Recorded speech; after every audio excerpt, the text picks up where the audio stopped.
Ito ang ginagawa ko na Panasonic tapos automatic washing machine. So ang problem niya, dire-diretsong tumatapon yung tubig sa drain. Then hindi siya nagwa-wash. Yun, dahil hindi naiipon yung tubig. And then later on, after ilang minutes, yung tutunog na siya dahil nga hindi na abot yung tamang amount of water. So nag-e-error siya. So ito yung problema. Kita ko na.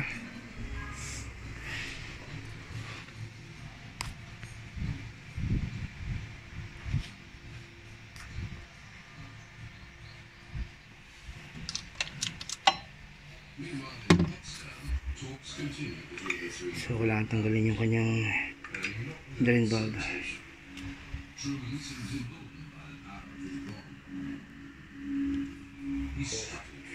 Yun yung culprit, merong barya.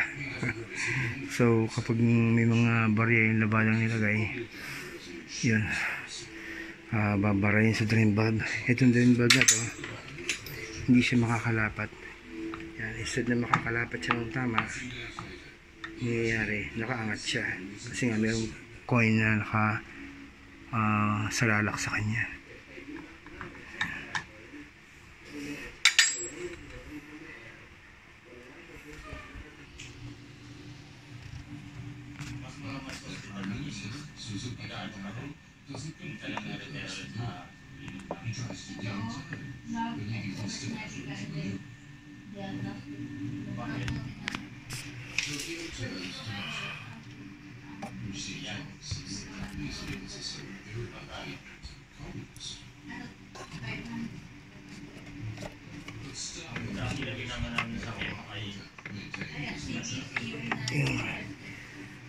Ito, yan o,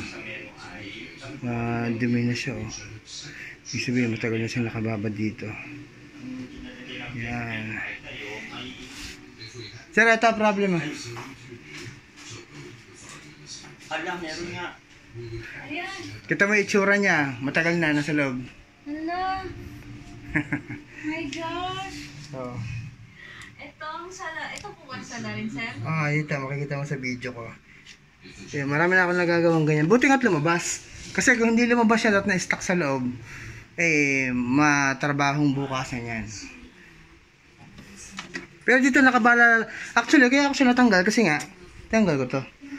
Kaya hindi rin talaga kayang tanggalin. May mga napuntahan nga akong ganyan, may nakabara dito. Pinuntahan nung gumagawa ng washing machine na manual. Tinanggihan, hindi rin kaya. Kasi hindi niya alam tanggalin sa mga automatic. Ito, wala pa namang problem ito. Ito kasi yung valve niya. Ang mangyayari kasi dyan, hindi lalapat ito. Hindi lalapat ito rin sa pinaka ano niya. Kasi nga nakabara yung... Saan po siya?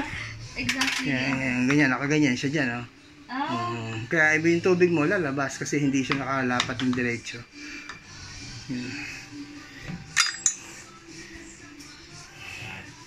Yan, kaya iingatan niyo lang yung mga bulsa niyo para hindi... Ayan, matagal ko lang sinasabi na. Bariya. Dito lang po nung kailan kahapon, mahal.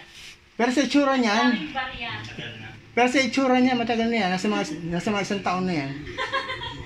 Sino ang mahilig magbarya? Ako wala akong pera. Kaya walang 5 piso. ano.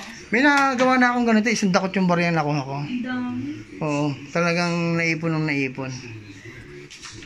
Yan, ako kabit ko yan, hopefully okay na.